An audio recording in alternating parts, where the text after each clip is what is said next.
Yes. C'est bon.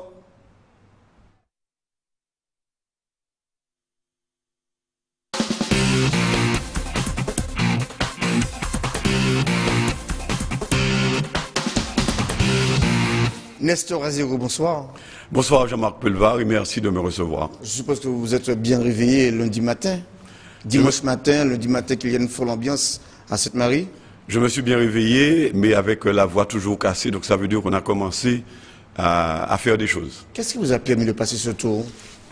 Ben, c'est une mobilisation, même si elle a été timide, sur l'ensemble de la Martinique, heureusement, parce que si c'était seulement sur la ville de Sainte-Marie, je m'interrogerais. Si c'était sur le Grand Nord, je m'interrogerais encore davantage. Mais je crois que c'est sur l'ensemble de la Martinique. Et j'ai presque envie de dire, c'est un fait national. Mais si l'on se réfère à ce que vous nous aviez dit au tout début, les Samaritains ne se sont pas vraiment mobilisés derrière vous. 3 électeurs sur 10 à Sainte-Marie. Si on regarde les résultats de Sainte-Marie, sur 4000 voix, les Samaritains ont suivi leur maire à près de 67%. Donc on ne peut pas dire et on ne peut pas comprendre non plus à travers cette lecture minutieuse que les Samaritains ont abandonné leur maire. Bien au contraire. Mais vous espériez plus, vous espériez 7000 voix. J'espérais beaucoup plus. De toutes les manières, on se donne rendez-vous samedi soir prochain. Mais c'est un peu normal. Il y avait quand même 13 candidats, toute une cacophonie, beaucoup de suppléants sur la ville de Sainte-Marie. Donc il y avait une déperdition des voix. Cependant, je pense que pour moi, c'est reculer pour mieux sauter. Et je vous donne d'ores et déjà rendez-vous samedi soir et vous verrez. Alors comment vous allez faire pour faire sortir justement ces Samaritains? Eh bien, nous avons commencé de Bezoudin, de reculer de tous les quartiers, des nombreux quartiers de la ville de Sainte-Marie, mais c'est une élection législative, donc nous allons bien sûr consolider ce qui a été fait à Sainte-Marie, puisque vous savez, lorsque vous bâtissez une maison, il faut que les fondations soient solides. Donc nous allons déjà bâtir ces fondations-là. Et à partir de ça, nous irons chercher ailleurs ce qui va nous manquer. Mais je suis persuadé que cette Marie va donner le meilleur d'elle-même comme elle ne l'a jamais fait pour ces élections-là. Vous l'avez dit, aller chercher ailleurs ce qui va vous manquer. Alors quelle alliance pour ce scrutin de samedi soir? Je l'ai toujours dit, aucun élu ne détient aucun électorat. Nous sommes en démocratie. Chacun est libre de son vote. Moi, j'ai toujours dit, je fais confiance à la population. Terminé. Mais les élus, les chefs d'élite... Écoutez, j'ai eu des contacts ça et là. Cependant, Jean-Marc Pelvar... Qui vous a appelé? Cependant, Jean-Marc Pelvar... Dites-nous qui vous a appelé. Cependant, Jean-Marc Pelvar... Souvenez-vous de cette alliance au Conseil général. Claude Listeni, tout le monde la veille. Le lendemain, il n'y a pas tenu personne. J'ai toujours dit que je fais confiance à la population qui est de plus en plus intelligente, qui sait ce qu'elle veut et qui sait comment le faire en temps voulu. Vous a appelé entre samedi et aujourd'hui? J'ai eu des maires de la côte Caraïbe, voilà. J'ai eu des maires de la côte de la façade atlantique comme façade de Caraïbes. Donc j'ai des maires. Je ne suis pas autorisé à donner des noms ici, mais je l'ai dit, ce sont des maires qui me donnent leur soutien personnel. Cependant, je fais appel à la population parce qu'il faut qu'on soit le plus nombreux possible pour représenter le Grand Nord à l'Assemblée nationale. Vous considérez que vous avez déjà gagné? Aucune bataille n'est gagnée d'avance. Cependant, vous savez très bien, Jean-Marc Pelvar, je suis un homme de combat, je suis un homme d'objectifs. Maintenant, je me donne les moyens d'atteindre ces objectifs-là. Et quels sont les moyens?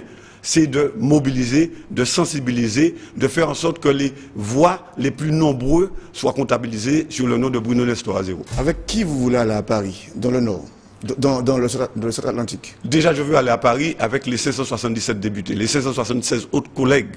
Déjà ça, c'est un combat. Sur Fort-de-France, Francis Carole, Serge Letchimy. De toutes les manières, quand même, Jean-Marc. Moi, je pose la question. Quand vous regardez bien, Serge Letchimy n'a pas été élu parce qu'il n'a pas eu le quart des inscrits. Mais tout le monde sait que Serge Letchimy sera quand même porté aux responsabilités législatives à partir de samedi. Tout le monde le sait. Donc vous préférez aller à Paris avec lui? Je n'ai jamais dit, ce n'est pas la question que vous m'avez posée. Vous m'avez demandé, et qu'est-ce que je pense? Je vous ai donné mon analyse politique. Maintenant, je voudrais aller, bien sûr, avec les 4 parlementaires martiniquais pour que nous défendions ensemble les intérêts de la Martinique.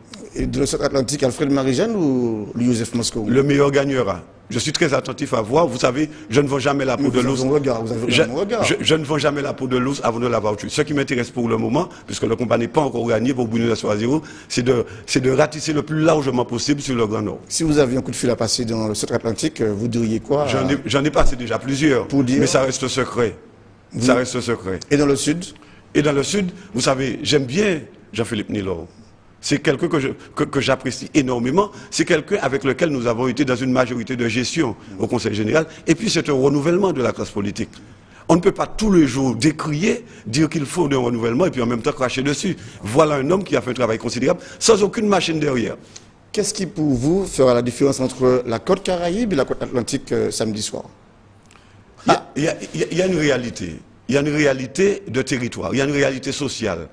Même si le Grand Nord, c'est les deux façades. Façade Atlantique et façade Caraïbe. Cependant, vous savez, Jean-Marc Pulvar, avant de venir aux élections, j'ai fait faire ce qu'on appelle une étude ABS, l'analyse des besoins sociaux. Tous les mots sont identifiés sur le Nord Atlantique et une partie du Nord Caraïbe. Savez-vous que sur le Nord Atlantique et quelques communes du Nord Caraïbe, 800 € revenu moyen.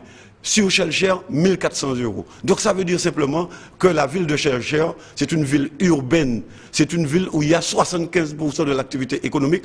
La ville de Shelchère, c'est la CACEM. Aujourd'hui, la ruralité, l'agriculture, c'est le Grand Nord. Et Shelchère ne peut pas défendre ni l'agriculture, ni la ruralité, puisque Shelchère défendra la CACEM, c'est-à-dire l'urbanisation et bien sûr l'activité économique. Donc il y a beaucoup à faire sur le Nord, le Grand Nord, et qui mieux que les hommes du Nord, Joachim Bouquetier et moi-même, peuvent défendre les intérêts du Nord. En 30 secondes, après Guy Lordino, ce sera un autre Samaritain, Nestor Azéo. Après Guy Lordino. J'ai en les Samaritains, m'a fait confiance pour ça. Merci. Merci, Nestor Azéo. Merci.